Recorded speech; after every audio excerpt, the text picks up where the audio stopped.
এই সোহেল মিয়া খারাও, তোমারই তো খুঁজি। আমি কি তোমার আলের গরু ভিডিও পারছি, না তোমার পর কাপড় রাসুল ধরে টানতেছি, না তোমার ঘরের বেড়া ভেঙে উঠছি?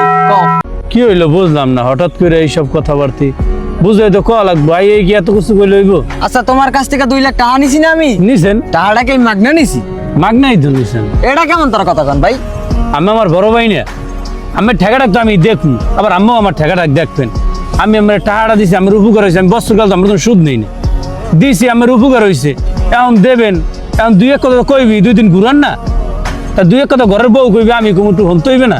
আর আমার টাকাটা লেগে যদি এরকম ঘ্যান ঘ্যান করে এরকম করে এরকম করে এটা নিয়ে যদি কথা করতে কোন টাকাটাকে আমি তো না মাগনা নিছি মিয়া।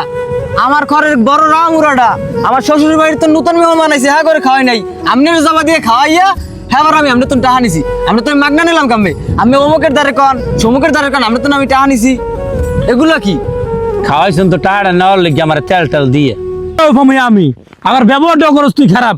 দুনিয়াটা কি উল্টে গেছে? দুনিয়াটা কি এরমই চলবে? গালগুল একাল হারাইলাম একটা।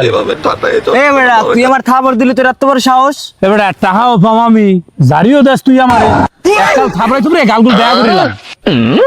দাম চাই তাও পাম বড় বড় ডাক সুদাই আমার লগে। চাইছিলাম হালার টাকাটা ফাপ্পর মাপ্পর দিয়ে মাইরে খাইলাম।